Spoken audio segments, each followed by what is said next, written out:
Jack Hayes liked quiet places.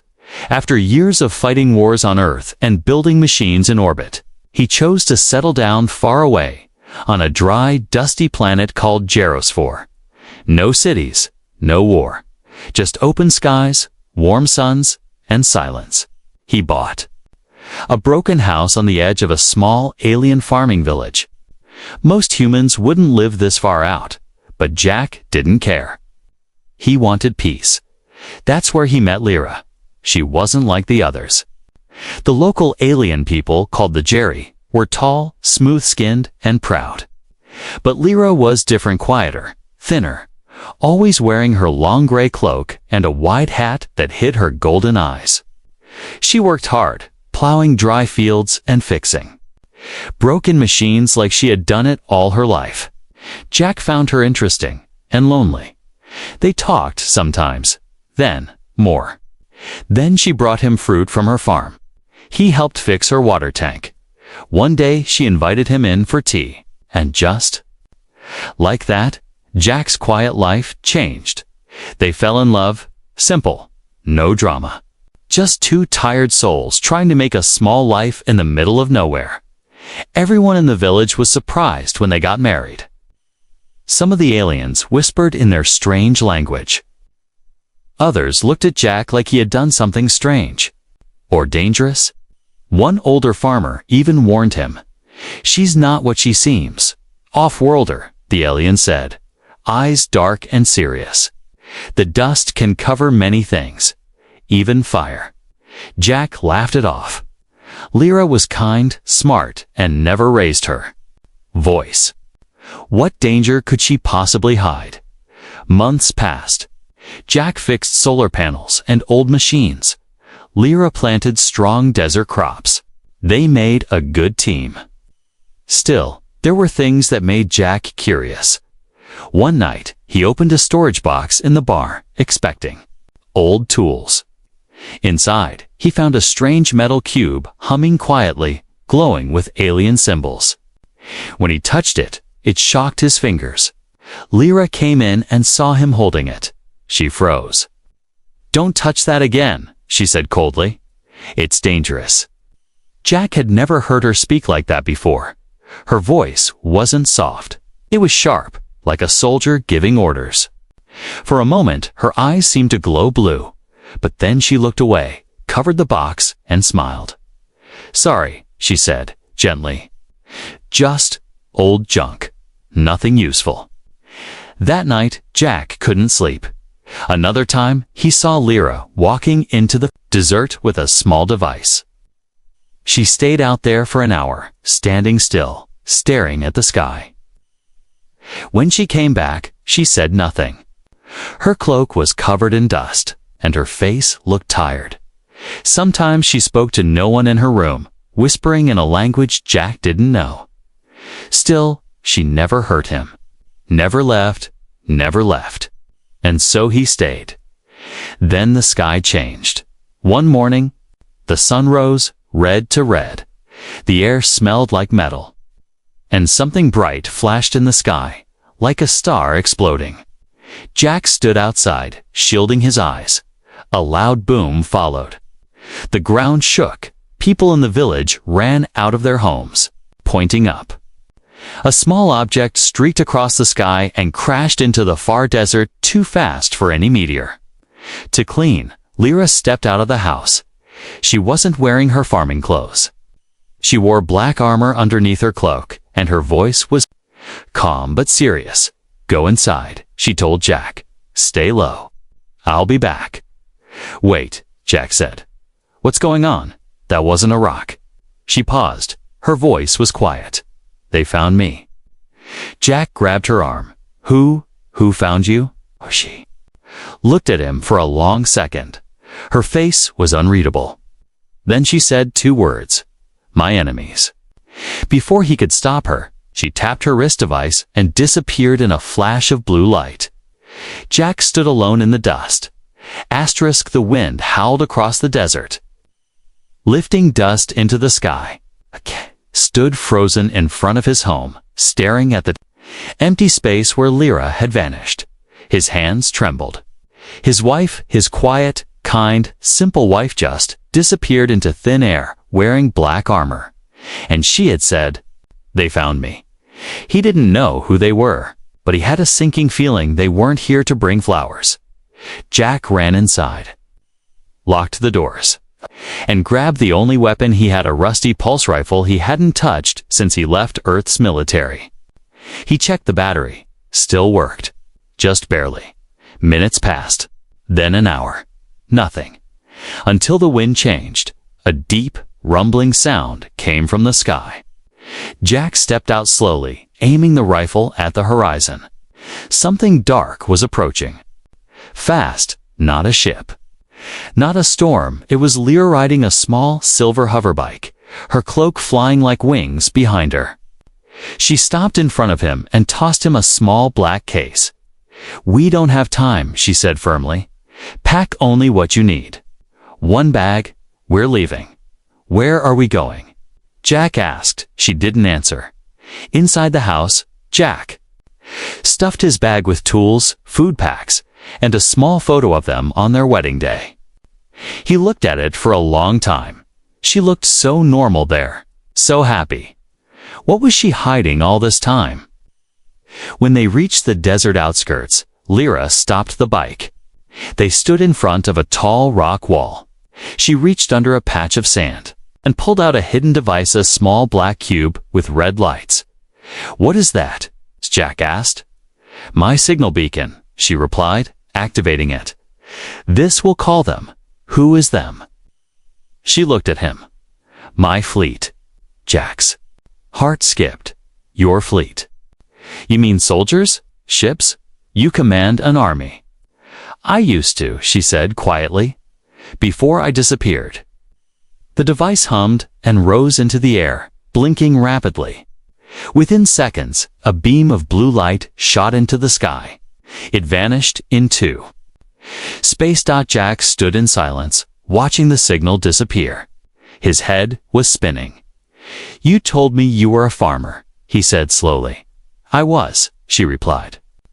"But not just that. I was the High Commander of the Zalari Empire's Shadow Fleet. I faked my death to escape. I didn't want war anymore. I wanted peace, and you gave it to me.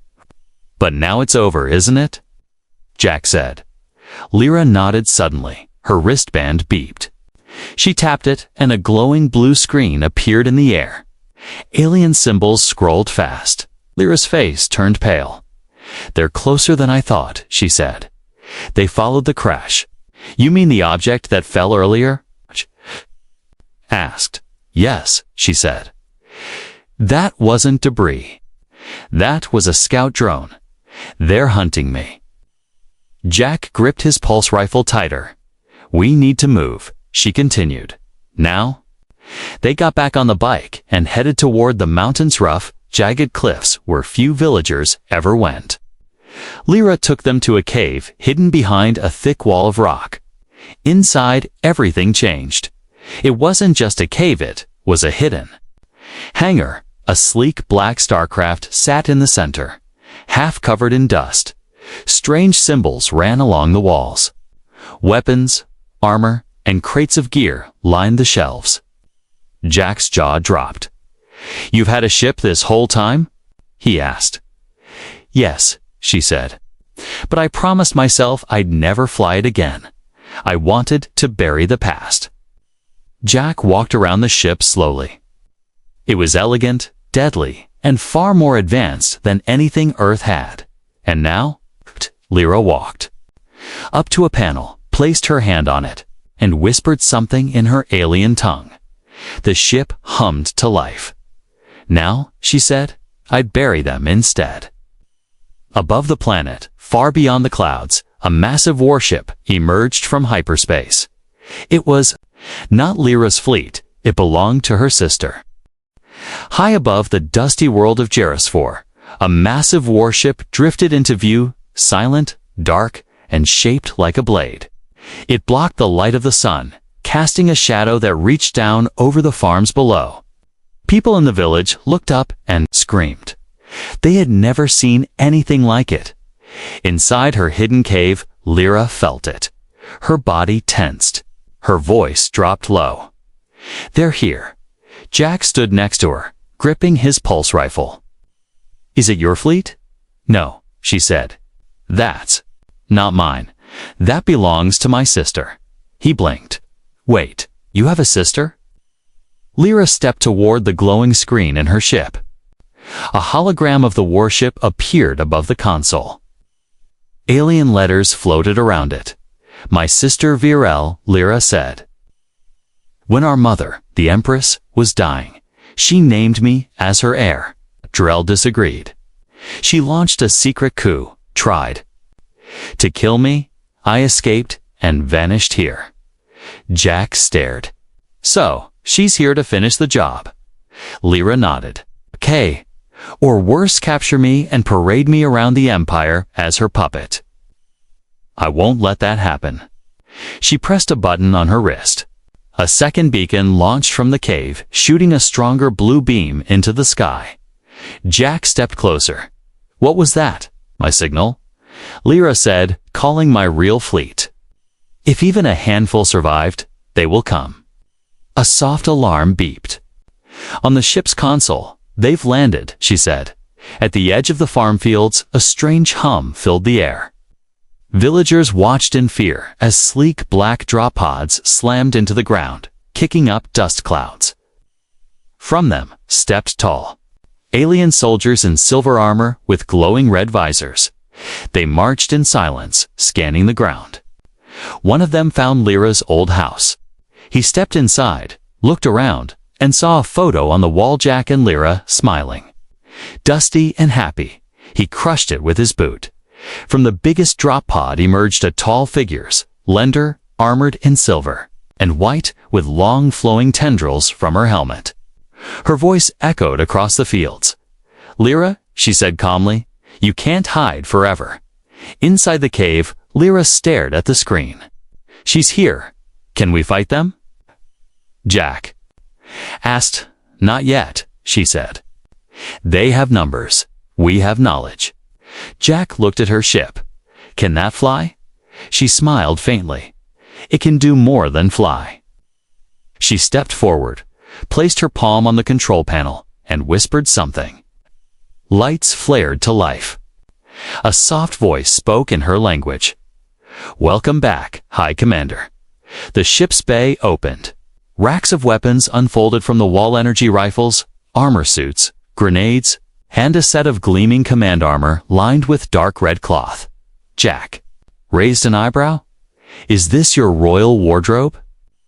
Lyra nodded, already taking off her cloak. "I never thought I'd wear this again." When she returned, Jack couldn't speak. She looked like a queen from a legend, radiant, fierce. The armor hugged her perfectly, glowing with soft golden lines. Her eyes burned like suns. She wasn't the dusty farmer anymore. She was something else, something powerful, and yet her voice stayed soft. "I didn't lie to you, Jack," she said gently. "I wanted peace. I wanted to plant crops and drink tea with you. But my past doesn't want peace." Jack nodded. "Then let's fight." She looked surprised. "You're staying? You're my wife," he said. "I don't care if you're a queen, a warrior, or a farmer. I'm with you." She smiled, and for the first time that day, it wasn't sad. "Then we'll need a plan." Hours passed. Lyra used her ship's scanners to track the enemy movement. Virel's soldiers were spreading, searching every home.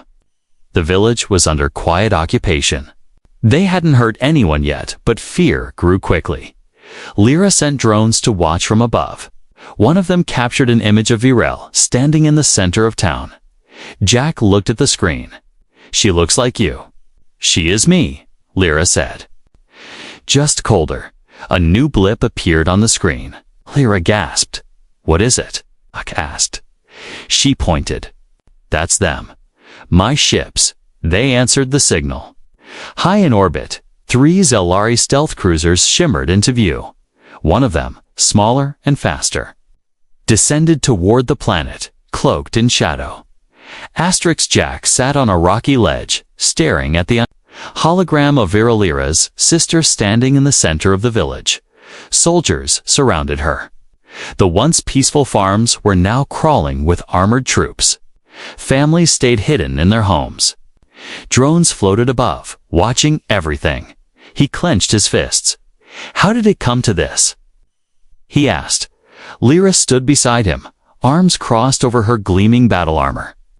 Her voice was calm, but her eyes were sad. It started long before I met you, she said. Jack turned to her. Tell me. She hesitated. Then she sat beside him, took off her helmet, and placed it on the stone between them. Her golden hair flowed down her shoulders, catching the desert light. For a moment, she looked like the simple farmer he had married again, but her eyes held old pain. I was born into war, she began. My people, the Zalari, have ruled the stars for thousands of years. My mother, Empress Siri, led with honor, but she was sick. She knew she would die soon. So, she named her heir, me. But you weren't the oldest. Jack guessed. No. Virel is my twin. We were born minutes apart. But I was chosen. She hated that. Always said I was soft, weak, too kind for the throne. Lyra paused, watching the sky. She led a rebellion inside the palace, tried to kill me. I escaped through a secret passage, stole a Shadow-class warship, and disappeared into deep space. My loyal captains tried to find me, but I went dark. That's when you came here, Jack said. Double quotes, yes. I wanted a life without blood, without titles. I picked Jairus 4 because it was forgotten. No politics, no history, just wind and dust. Jack smiled faintly. And me? Lyra looked at him. At you? They sat in silence as the desert wind moved around them. I should have told you sooner, she said. He shook his head. Wouldn't have believed you? She chuckled. Fair. Suddenly, the console on her wrist buzzed. She tapped it, and a glowing blue map appeared in the air. One small dot blinked rapidly near the edge of the village. They've arrived, she said, standing quickly. Your fleet? A scout ship. Let's go meet them. They took her hidden hoverbike and sped across the desert, keeping low to avoid the enemy's sensors. After 15 minutes, they reached a hidden ridge overlooking an empty canyon.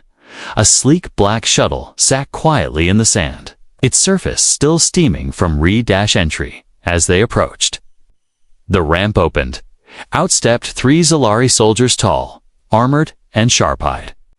The one in the middle removed his helmet, revealing a scarred face with pale skin and silver eyes. He dropped to one knee. My commander. He said. Jack stood back, surprised. This wasn't a soldier giving orders. This was worship. Lyra stepped forward, nodding. Rise, Captain Archon. You are alive, he said.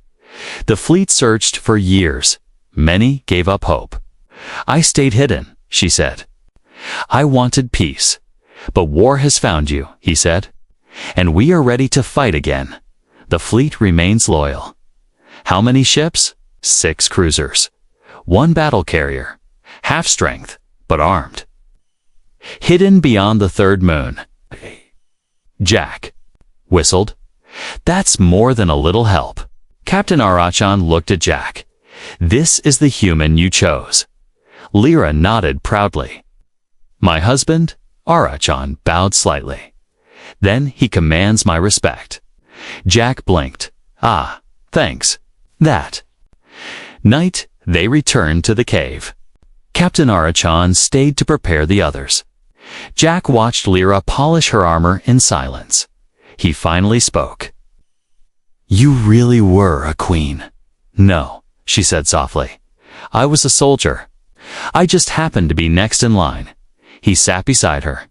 So, what happens now? We take back the village. Then we take the fight to Virel. Won't people die? Lyra looked down. Yes, but if I do nothing, more will die under her rule. I didn't ask for war, but I won't let her destroy everything. Jack nodded. Then we fight. Together. The next morning, the desert. Skies began to shimmer. 6 warships decloaked above the horizon, black, beautiful, and deadly. Lyra's fleet had returned. The sun hadn't even risen when the sky above Geras lit up with war. 6 massive ships broke from stealth and hovered above the dusty planet. Sleek and silent, their black metal frames glowed with pale blue energy. They belonged to Lyra once. A forgotten farmer now returned as the true High Commander. Inside the village, Irel's soldiers raised their weapons in panic. Their scanners screamed alerts. Civilis hid behind locked doors. Some ran into fields. Others dropped to their knees, whispering prayers. On the cliffs above, Jack and Lyra watched from her personal scout ship, cloaked and silent. Jack adjusted his old Earth rifle. Well, it's now or never. Lyra stood beside him, her armor shining under the ship's lights. Her eyes glowed faint gold. They still outnumber us on the ground, Jack said. Yes, Lyra replied. But they lack something more important purpose. Jack raised an eyebrow. You really talk like a queen now, you know that? She smirked. Let's give them a reason to run. From above, Lyra's fleet began its first move. Small drones, deployed from the lead cruiser, streaking down into the sand like silent comets. Each one carried jammers, scramblers, and illusion tech. The moment they landed, Irel's entire force lost vision. Radars scrambled. Come silenced, drones blinded.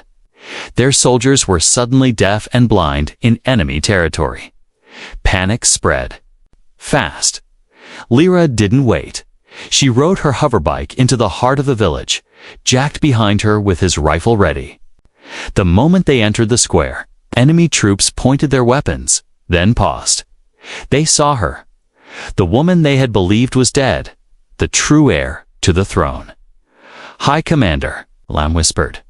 She raised her voice, calm but strong. I am Lyrazan of House Solari. Lower your weapons, and I will show mercy. Raise them and I will erase your bloodline from the stars. For a long moment, nothing happened. Then one soldier dropped his weapon, then another. But not all followed. A captain shouted, Lies! She's a ghost. Fire. Blaster bolts filled the air. Lyra moved like lightning, her armor absorbing and deflecting. Shots. Jack dove behind a wall and returned fire, his earth rifle crackling with green pulses. Villagers who had stayed hidden began to peek through windows. Some recognized Lyra and stepped outside. She saved my daughter from a sand beast. One cried, She gave my family food during the drought. Another yelled dots slowly. They joined in. Old tools became weapons. Farmers turned into fighters. The village rose up beside her. Far above, Captain Rachan led Lyra's command fleet from orbit. Deploy Phase 2, he ordered. Protect the commander. At all costs. Drop pods fired from orbit, slamming into the ground in bursts of blue light. From them emerged elite soldiers loyal to Lyrich in black and red armor, marked with her royal crest. They didn't waste time. They moved like shadows through the village, surrounding Virel's remaining loyalists. Screams echoed. Metal clashed. Smoke rose. Jack ducked behind a burning cart and reloaded his rifle. I thought I retired from all this. Lyra, nearby, sliced through an enemy soldier's weapon with a glowing blade. You married into royalty. No such thing as retirement. He laughed. Wish someone told me that earlier. Just then, a massive alien mech stomped into the square, a towering machine with twin cannons on its arms. It fired. Lyra pulled Jack down just in time. The blast tore through the wall behind them. Time to bring out the big surprise, she muttered. She tapped her wristband. A distant explosion followed. The mech turned. Dan froze. From behind, Lyra's personal battle droid leaped from the rooftops, landed on the mech's back, and drove an energy blade through its core. The mech sparked, groaned, and fell. Cheers erupted from the villagers and Lyra's forces. The square was theirs. But it wasn't over in the sky. Virel's personal warship charged its primary weapon. A crimson beam began to gather beneath it, inside. Her ship, Virel watched coldly. Burn the village. Burn her. Captain Arachan saw the energy spike. She's targeting the surface. Lyra looked up, eyes wide. She'll kill everyone just to stop me. Jack stepped forward. Then let's stop her first. How? He pointed. Toward Lyra's old scout ship. That thing still has missiles, right? She smiled. Yes. But we'll have to fly it straight into her shields. I'm in. Moments later, there. Ship roared into the sky. Jack piloted while Lyra manned the weapons. The clouds turned red as Virel's cannon reached full charge. Jack flew low, weaving through beams of light. The enemy warship's shields flared, but not enough. Lyra launched all 4 missiles. They struck the cannon just as it fired. The explosion tore through the side of the warship. Fire rained from the sky. Virel's ship retreated into orbit damaged. But alive, Jack grinned. Think we've scared her? No, Lyra said. But we reminded her who I am. Asterisk, the battle had ended. But the war had not. Smoke still floated above the village of Gurus for broken weapons. Burned sand and fallen machines lay scattered like old memories. The people were safe for now, but the sky still held a silent threat. High above, Virel's damaged warship hovered. Like a shark with blood in the water, inside the square, villagers patched roofs, shared food, and whispered stories. Children peeked out of windows, watching soldiers in black and red Lyras for system guard. The once quiet farming village had become a fortress. Jack stood near a fire pit, hands dirty, helping rebuild a home destroyed in the attack. His muscles ached. He hadn't felt this alive in years, but his eyes kept looking for her. Lyra was in her old house now, a command post speaking to her captains. They were planning what came next. She finally stepped outside and walked toward him, her armor dusty, but her face calm. Virel sent a message, she said. Jack stopped hammering. Let me guess, she wants to talk peace. Lyra's lips pressed together. She wants to make a trade. Jack looked confused. Trade what? She said. She leave the planet. No war, no more blood. And, Jack asked, she wants me to surrender myself to her. And she says she'll spare you if I do. The air grew still. Jack stared at her. That's not a trade. That's a threat. She knows I care about you. She's trying to use that. Jack stepped back, voice rising. So what's your thinking of doing it? Lyra didn't answer. He clenched his jaw. Don't even think about it. Do you think I want to live while you're locked in some space prison? Or worse? Lyra touched his face gently. I can't lose you. Jack pulled her hand down. Then, fight for me, like you've been doing. Like we've both been doing. She hesitated, eyes full of pain. You don't understand. If I die, the fleet dies with me. The Empire will fall into Virel's hands forever. Then we do something Virel doesn't expect, Jack said, his voice sharp. We outsmart her. Later that night, Jack sat in her old barn, surrounded by her war tech. He tapped at a holographic panel, scanning data, moving pieces on a map. Old Earth combat tricks, distraction tactics, exploiting weak points. Suddenly, a young Zellery soldier entered. Commander's husband. The soldier said nervously. Jack raised an eyebrow. Jack is fine. You were a soldier. Yes, something. Like that, Jack replied. We We want to help.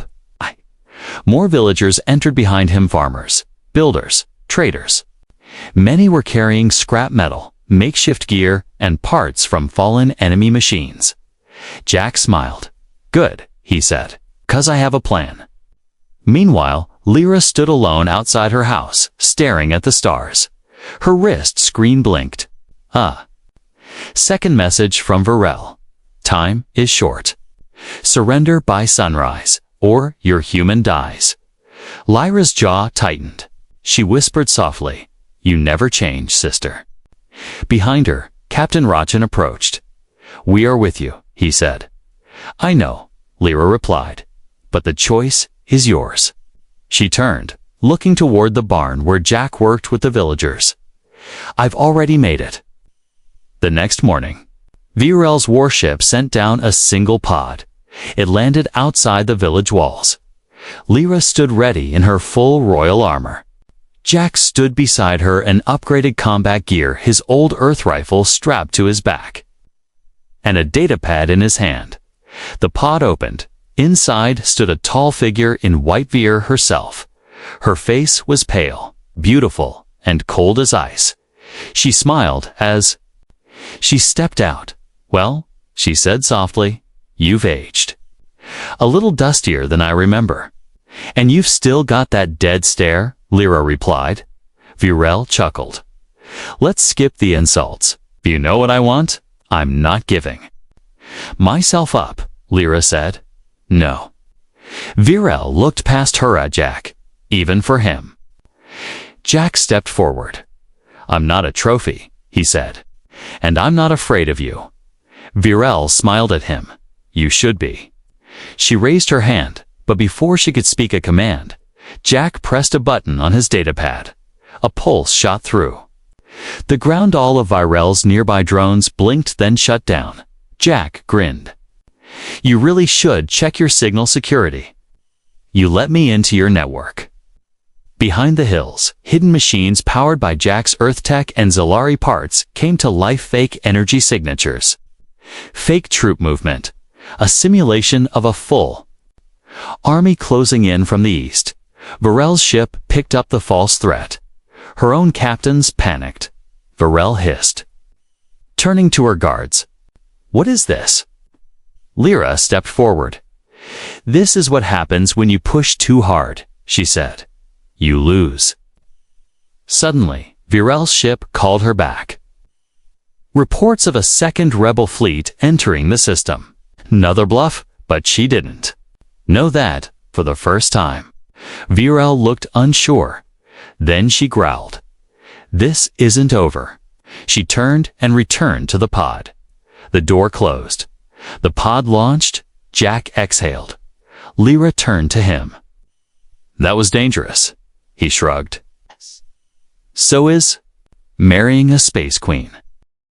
The stars were quiet again. After Virel's retreat, her warship slowly left the orbit of Jairus 4. It didn't fire, didn't turn. It just vanished into the deep dark sky like a wounded beast.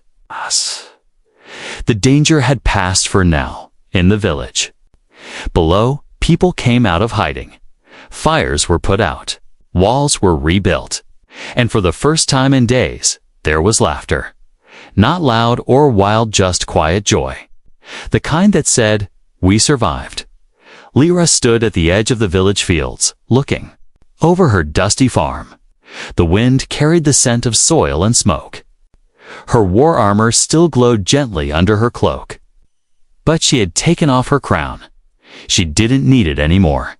Jack walked up beside her, holding 2 cups of hot tea. He handed her one, then sat on a stone nearby. You know, he said, you're still bad at pulling weeds. She chuckled. I was better at commanding fleets. That's what I figured. They sipped in silence for a moment. The sun was setting behind the cliffs. It painted the sky in red and gold. Lyra glanced at him. Are you angry with me? For what? For hiding who I was. For dragging you into this. Jack looked at her. No, he said. Because the woman I married is the same. You were strong when we farmed. You were strong when we fought. You protected your people, your home, and me. Titles don't matter to me, she smiled. Then what does? He leaned closer and touched her cheek. You? A few days later, Captain Rachan met with Lyra in the command room once the old barn. The fleet waits for your orders, he said. The Empire is calling for your return. Varel's power is weakening. I'm not going back, Lyra said firmly. Rachan blinked. But you could reclaim your mother's throne. The galaxy would follow you. Lyra stood slowly, walking to the window. I didn't fight to sit on a throne, she said. I fought to protect this place. These people, my husband, Rachan, lowered his head. Then what shall we do? Lyra turned to him. We will stay here. We'll help rebuild this world. Teach others what peace looks like. She paused, then added, but if the Empire ever threatens peace again, we rise. Rachan gave a proud nod, as you wish. Hi, Commander. In the days that followed, news spread across systems.